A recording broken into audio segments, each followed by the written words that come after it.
Where will Ezekiel Elliott land? We're talking all that and more on today's episode of Locked On Dynasty. You are Locked On Dynasty Football, part of the Locked On Podcast Network.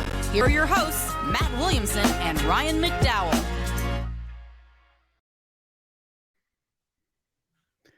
Thanks for making Locked On Dynasty your first listen every day. We are free and available on all platforms. Today's episode is brought to you by FanDuel Sportsbook, the official sportsbook of the NFL. Make every moment more. Visit FanDuel.com/LockedOn today to get started. Welcome to the Locked On Dynasty Football Podcast. I'm your host, Ryan McDowell. You can follow me on Twitter at RyanMC23. Joining me today, as always, is Matt Williamson. Find Matt on Twitter at WilliamsonNFL. Matt, how are you today? I'm all right. How about you?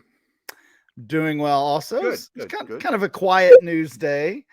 We didn't get the nice breaking news at the end of the day like we did yesterday with that Elijah Moore deal.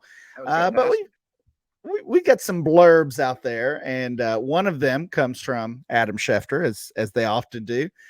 And Shefty says that Ezekiel Elliott is down to 3 teams, close to choosing a new team. I thought it was interesting the way he worded that report because, it's kind of had a bachelor feel that Zeke had eliminated all these other teams and it was down to 3. And I think the reality is probably that not that many teams were interested, but, regardless, here we are. Mm-hmm. So Schefter says that Zeke is looking at the Bengals, the Eagles, and the Jets as his final 3 teams. So we'll get into the depth charts a little bit here, but off the top of your head, first thought, Matt, what's the best fit for Zeke, and do any of these situations give him that value that he's lost? Well, the Eagles really are over the best, past year or so. The Eagles are the best for him just because they have great running game, the best line of this group. And frankly, I hope that's where he lands because that might scare people off for Rashad Penny. Okay, so if I'm not interested in Zeke at all. Regardless of landing spot, Not you're really. out. Real quick, my thumbnail on him is he's a borderline Hall of Famer. Everyone knows what he's accomplished. And I do think there's a lot of value to his pass protection, his leadership, his toughness. I mean, short yardage, it's just, I don't think he has any juice left. I mean, if you watch him, he has a real hard time getting to the corner. He just doesn't have he can't be an outside runner anymore. And all the defenses know it, and they start crowding the middle of the field, and he's not dynamic enough in the passing game to make a difference. So I think it's over. Yeah, had a lot of touches in his career. We've seen it with a lot of running backs, and now it looks like it's Zeke's turn. I don't know if you saw Breece Hall's response to this, but Breece Hall tweeted out after that Schefter report something to the equivalent of "We're good over here," and tagged. I believe it was Michael Carter that he tagged, and of course the Jets do have, they've got a solid backfield. Obviously, Breece Hall locked in as the starter, assuming he's back and fully healthy. They do have Michael Carter, Zonovan Knight. Both of those guys have had success in the NFL for stretches of several games. So feels like the Jets don't really need Zeke. Breece Hall said it himself. I agree with him. The Eagles, you already mentioned Penny, who they signed, and I don't know. The Eagles probably should be Zeke's top choice. I would think. Not only the situation, but I mean, of course, these are rivals with the Cowboys, and that feels like something Zeke would do. Let's try to stick it to Dallas after they gave up on me. Rashad Penny, Kenny Gainwell, Boston Scott there. So I'm kind of with you. This would probably hurt Rashad Penny's value, and I would try to take advantage of that.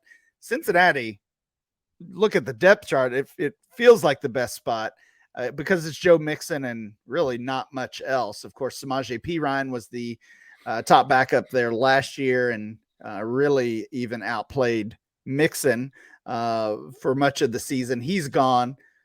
Chris Evans is there. I like Evans a little bit, but he's never been a consistent producer for them. Right. So you would think you'd think Zeke would have some type of role if he chooses Cincinnati. But you're saying you don't really care. Bengals, Eagles, Jets, it doesn't matter. You're staying away from Zeke. Yeah, but we know how running back works as well, though. I mean, there will be some week or two wherever he lands, he'll be very fantasy relevant because Penny's hurt, Mixon's hurt, Hall's hurt, whatever it is. I just think he needs things to fall in line for him so well. And I really think Hall and Carter are about as good a 1-2 punch as there is in the league. I mean, I think they are good, but it seems like everybody wants to play for the Jets. The way they've been doing business, could they sign Zeke and trade Carter? I mean, it seems like that's how they do everything nowadays. Do we know Mixon's going to be a Bengal? I mean, I guess we're past the point, Dalvin Cook, Mixon, are those guys out of the woods from getting cut? I don't know. Yeah, I don't think so necessarily. I mean, I can't imagine that the Bengals would sign Zeke and that would make them feel confident with cutting Mixon. I don't think we're going that far by any means. Then you're drafting one very high. Yeah. Zeke's current ADP is RB 47, obviously represents a huge fall in value for him. He is 140 overall in the latest ADP from Dynasty League Football. And I mean, 140 sounds low. RB 47 sounds low. But when you look at some of the players around him, he probably hasn't fallen far enough. I mean, some interesting rookies are behind him. Tank Bigsby, Izzy Abanikanda, Chase Brown. I mean, I'm taking a shot on all of those rookies over him. Leonard Fournette, we're still waiting for him to find a landing spot as well. I think Fournette probably has more left than Zeke. I'd rather have him. Damon Harris is below Zeke. Rashad Penny is below Zeke. Of course, we expect that to change with this new landing spot. But Deontay Foreman, Singletary.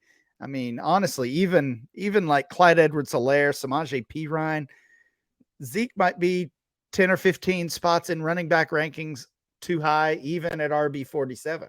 Yeah, I mean, those rookies you mentioned aren't even close to me. Like, I would easily have at least a dozen off the top of my head rookies ahead of Zeke. I mean, we know how this position is.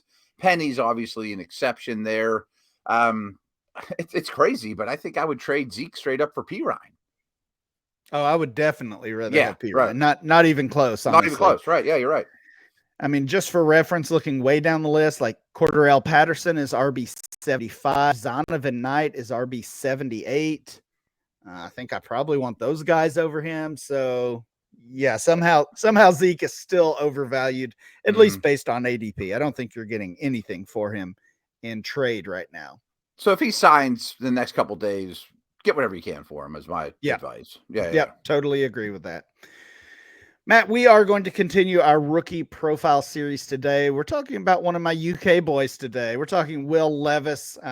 You and I have not chatted about him.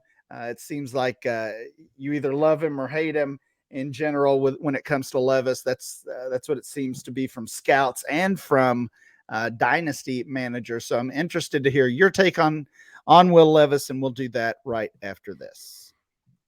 The midway point of the NBA season is here, and now is the absolute perfect time to download FanDuel, America's #1 sportsbook, because new customers get a no-sweat first bet up to $1,000. That's bonus bets back if your first bet doesn't win. Just download the FanDuel Sportsbook app. It's safe, secure, and super easy to use. Then you can bet on everything from the money line to point scores to threes drained. You can include spread, money line, total, rebounds, assists, threes drained. I mean, player points, whatever you want. Plus, FanDuel even lets you combine your bets for a chance at a bigger payout with a same-game parlay. So don't miss the chance to get your no-sweat first bet up to $1,000 in bonus bets when you go to FanDuel.com/lockedon. That's FanDuel.com/lockedon to learn more. Make every moment more with FanDuel, an official sports betting partner of the NBA. All right, Matt, let's talk Will Levis. Of course, Levis from Kentucky, 6'4", 229 pounds. That's one of the pluses is He's got that prototypical size. I mean, you see this guy on the field, on the streets, and he looks like a quarterback, right? He's got the look. we point out that positive. Let's point out this negative. He's already 23 years old and turns 24 in June. So before training camp even starts, he's going to be a 24-year-old rookie coming in. And I mean, that doesn't matter at quarterback quite as much as it does at wide receiver, but it's not necessarily a good thing either. It's just, it's less years he has in his career, essentially. Yeah, I look at that two ways. I'm glad we brought that up real quick because Hendon Hooker is going to be an old rookie. Yep. Kenny Pickett was an old rookie last year. For the most part, it doesn't bother me at quarterback because they have such long careers. I mean, he might play till he's 38. He might play till he's 35. Who knows? The only thing I hold against a quarterback that's a little overaged is you're playing against some 19-year-olds. You know what I mean? Exactly. You know what I mean? Yeah. Yeah, you have to look at it both ends of the spectrum here. I already mentioned just less years, less time in your career, potentially in the NFL. But it also means when Will Levis was putting up those big years at UK, the past two seasons, especially in 2021, he was doing so as a 22-year-old, essentially veteran quarterback. And then this past year as a 23-year-old. And like you said, you're playing against 18, 19, 20-year-olds and in the SEC. And that does make a difference. So that has to be factored in a little bit. Williamson always brings it back to the Steelers. So, but I saw Pickett firsthand. Like Kenny Pickett was a one-year wonder sort of a Pitt, and it was his oldest season. But then I was around him a lot with the Steelers his rookie year, and I thought, boy, his being older is helping him because he's so mature. He's not a goof, So it does work both ways. There's a better chance he understands his new surroundings and, isn't doing dumb things late at night because he's a little more mature or is a better leader. And I saw that with Kenny, but it also worked. But a year ago with Kenny, I looked at him and said, you had your one best year, but you were 23 playing against 20-year-olds. You should, Yeah. Yeah. I mean, age is certainly, when it comes to how we analyze that as part of a dynasty profile or a prospect profile, certainly one of those things that we can find some good and bad on both ends of it.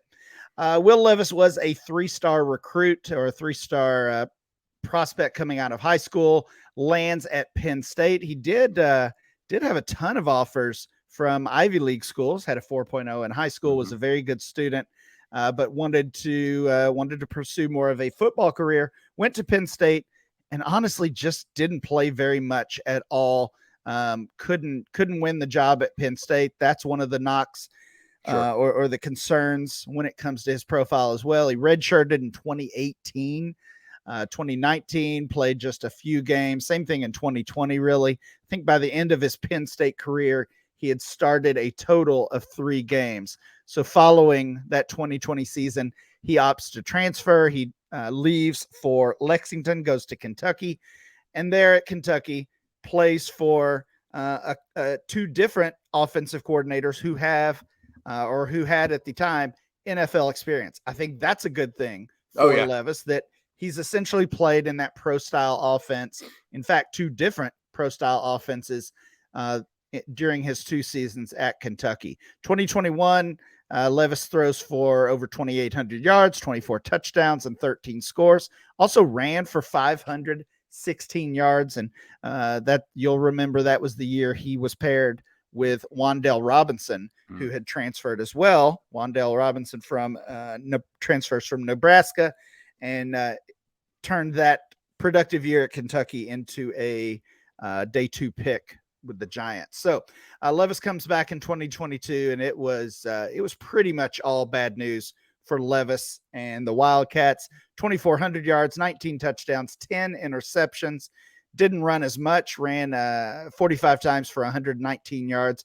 Kind of lost that part of his game due to some injuries. Offensive line was bad. I mean, we've heard all the negative about Kentucky and how it impacted Levis as a prospect. And, you can call it excuses, you can call it reasons. Either way, it doesn't matter.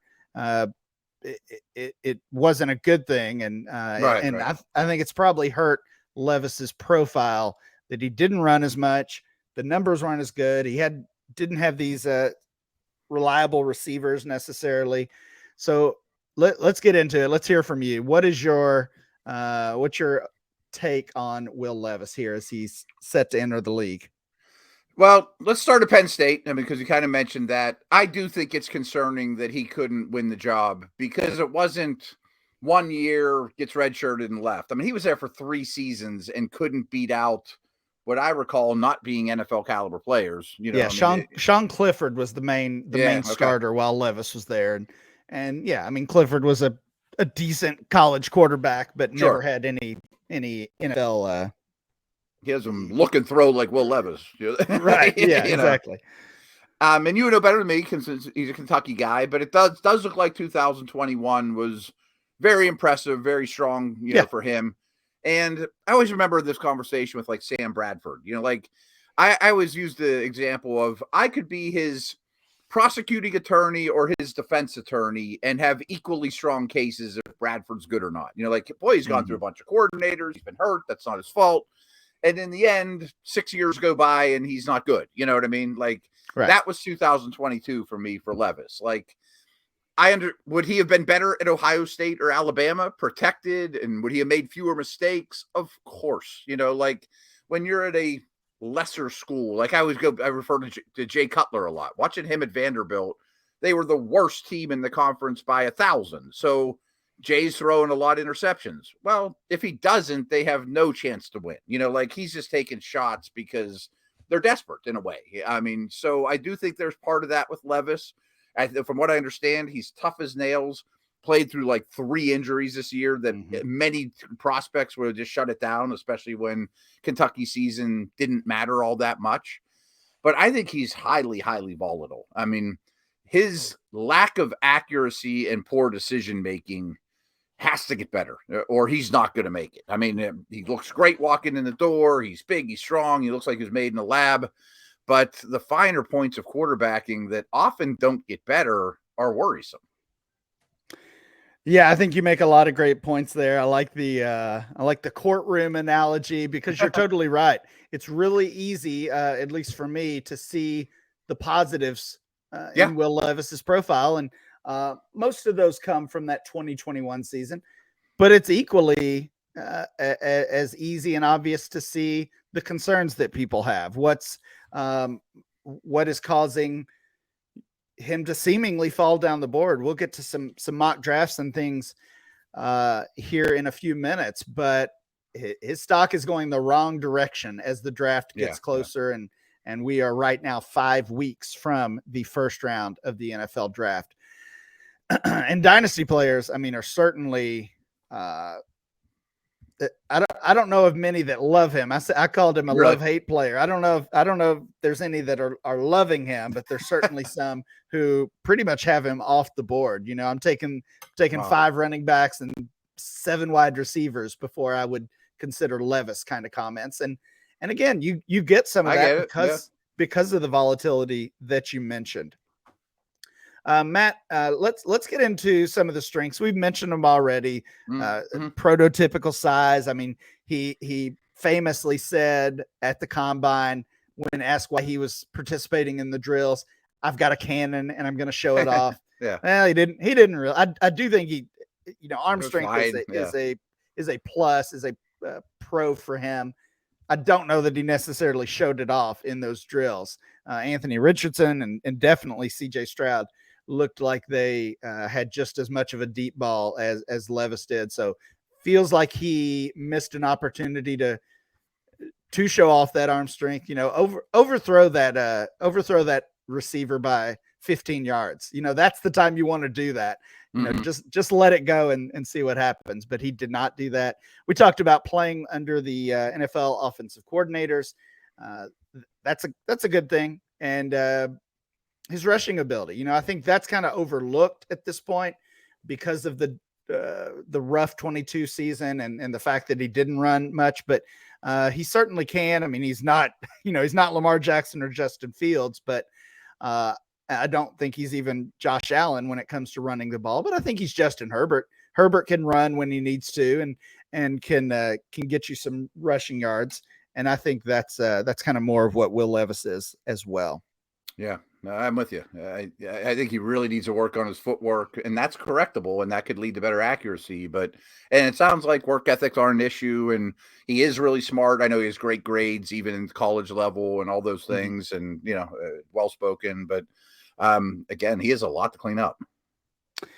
Yeah, we've mentioned most of the weaknesses here. I'll kind of run through the list. We talked about the age, decision making, too many interceptions. Those are obviously tied together. Just the mechanics on his passing style in general. Needs some improvement. And then after this 22 season, now he's got some injury questions as well. So like you said, are those injuries part of the reason he struggled, or are those injuries just another thing that a team and dynasty managers should be concerned about? Matt, when we come back, we'll talk about Will Levis's dynasty value, as well as where he might land in the NFL draft. Thanks for making Locked On Dynasty your first listen every day. Now make your second listen Locked On NFL Scouting with the Draft Dudes. From free agency to the draft, salary cap management, and more, join NFL experts Kyle Krabs and Joe Marino as they take you through what it's like to build a successful NFL franchise every Monday through Friday. Find Locked On NFL Scouting with the Draft Dudes wherever you get your podcast and on YouTube. Part of the Locked On Podcast Network, your team every day. All right, Matt, let's look at Will Levis's dynasty value. DLF rookie rankings. He is 9 overall. That is super flex, of course. 9 overall, and he's the quarterback 4 right now. How do you feel about that ranking? Well, coincidentally, I just turned in my top 5 quarterback ranks. I write them for the Steelers, for Steelers.com. And I was torn between Hooker or Levis at 4, and I didn't quite have the guts to put Hooker there. So I get it. I think the quarterback 4 is probably right, but I think he's closer to 5 than 3. I bet I could come up with 9 total names, though, that I would take ahead of him. Yeah, so we've got the 8 guys ahead of him. Those are probably obvious. The other quarterbacks, all 3 of the top receivers and the top 2 running backs. So that leaves a lot of tier 2 and tier 3 backs and receivers behind him that I could see easily jumping ahead of him. Zay Flowers, Zach Charbonnet, Devin Achane, Josh Downs, Jalen Hyatt, all of those guys directly behind him. And, we could eventually see Levis fall into the second round of those super flex rookie drafts. Yeah, absolutely. Rookie ADP is actually even higher than that. He's the quarterback 4 as well, but he's 7 overall there. So I believe he's ahead of Quentin Johnston and Jordan Addison there. Wow. And startup ADP, quarterback 18, being drafted in the same range as Kirk Cousins and Trey Lance. I love Will Levis. I'll be cheering for him as a UK fan. I'm sure, yeah. But that seems a little steep right now. Quarterback 18 between Cousins and Trey Lance. Give me both of those guys for different reasons, and probably a few others that are below Will Levis as well. That's a little rich. We talked about rookie fever yesterday. That might be an example of rookie fever. Yeah, of all those 3 that you mentioned, DLF ranks, rookie, and the startup, that was the one that was most off kilter to me. I mean, Lance versus Levis isn't very close for me, and I would definitely take Cousins. I mean, I could start Cousins this week, Let's finish up here with looking at some mock drafts. He is, according to Grinding the Mocks, the 5th player overall. And again, that's not a ranking, but that's more of an ADP based on all the mock drafts that are out there. And he, no surprise, is the quarterback 4. Looking at some recent mock drafts, though, and most of these have been updated just in the past couple weeks. Mel Kiper, post combine, post combine. A couple of these even post free agency. I'll point out one. I know Mel Kiper's mock draft came out on Monday, this past Monday. Kiper has him 3 to Indianapolis, so that would represent a trade up for the Colts. One of the other questions that Levis answered in Indianapolis during the combine was about which teams he had visited with, and specifically he was asked about the Colts. he had not visited with the Colts up until that point. I don't know, obviously, if that has changed since then, but owning the 4th pick overall and obviously needing a quarterback, you would think they would meet with all the top prospects. So I thought that's very interesting that the Colts had not met with Will Levis at that point. Matt Miller has Levis going 2 to Houston. Dane Brugler, 7 to the Raiders. Todd McShay, also 7 to the Raiders. Danny Kelly, 11 to Tennessee. That is a brand new mock draft out just this week. And the one I really wanted to focus on here is Daniel Jeremiah. This mock draft also came out this week. Jeremiah has Will Levis 19 overall to Tampa Bay. So I talked about his stock falling. This is what we're starting to see, that it's Stroud or Young, or maybe even Richardson at 1 overall, and then the other 2 guys coming in whatever order soon after that. Levis certainly looks like the QB4 and the odd man out, really not even in that conversation anymore. Yeah, and I think that's what I'm starting to lean on. Peacock and I were talking about today that history just shows that 4 don't go in the top 7. You know, I mean, like, we didn't think Justin Fields was going to fall. We thought he could have gone 2nd, and he ended up going later than that. And then Mac Jones. So Levis sure seems like the one that could be the faller. I don't think the top 2 are going anywhere. Stroud and Young, to me, I think they're 1 and 2, 2 and 1, whatever. I think someone's going to fall in love with Richardson. And then, you know, there's that stretch of the Bears at 9, the Eagles at 10 that just don't need them, where you could see a fall. I like the Bucs fit. If you noticed in Daniel Jeremiah's mock, he also had Hooker going to Minnesota a couple picks later. I think that could be a great landing spot for him. And the 2 I wanted to bring up as well, which I also think would be good for Hooker, are Detroit and Seattle. I mean, they both have 2 first-round picks. They would sit him for a whole year, presumably, and they already drafted something good, or maybe they even took him with their first pick, but maybe the later one, or you trade up a little bit or trade down from the early one. So teams like that make more sense to me.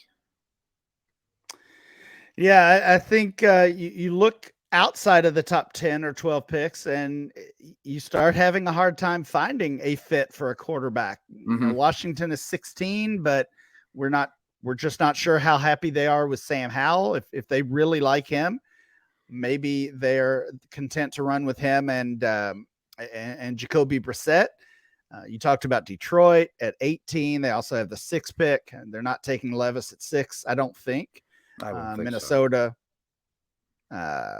Yeah, I mean, it gets tough. Like, what would you say are the chances that Will Levis falls out of round 1? Do you think that's a possibility? No, I don't. Okay. I mean, I know Mel and Miller know more than I do, but I don't think there's any chance he goes 2 or 3 either. Like, I think 7's his earliest. Maybe the Bucs or the 2nd Seattle or Lions pick or Vikings is his floor. Okay. So 7 is Las Vegas. 18, 19, 20 is Detroit, Tampa, and Seattle. I didn't know they were on a row. Yeah, 2nd pick for Detroit, 2nd pick for Seattle in the 1st round. So that's kind of what we're looking with Will Levis. Like I said, I'm a fan mostly because I'm a Kentucky fan. I'll be cheering for him, but you really said it well earlier in the show. It's easy to see the flaws. It's easy to see the upside, and he's going to need to land in the right situation for it to go the right way for him. And for our purposes, even if he goes to Vegas at 7, chances of him being a week 1 starter probably are pretty slim. Oh, yeah. Right. He's probably sitting. Right. Right. That will do it for today's show. Please make sure you download and subscribe or follow for free on YouTube or wherever you get your podcast. Remember to follow the show at Locked On Dynasty. Follow Matt at Williamson NFL, and I'm Ryan, MC23. We'll be back next time with more Locked On Dynasty.